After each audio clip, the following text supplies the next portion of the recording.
and complain at the same time.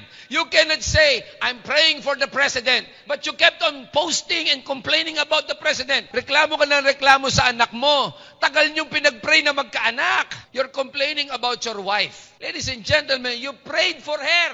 If you complain about something, don't bother to pray about it. Because God doesn't answer complaints. He answers prayer of faith. Kung naniniwala tayo na ang Diyos ay sumasagot ng panalangin, and God can change any situation, then there's no reason to complain. Ganun pala you believe that the Philippines will emerge as one of the powerful nation of the world. If you believe that this country will rise up again, then there's no reason to complain because I'm praying for my country. I believe, pagkatapos nitong pandemic na to, you'll be stronger than before. That you, na kayo po mga naglingkod kay Lord, sumunod kay Lord, struggled pero sumusunod kay Lord, the Lord is about to promote you.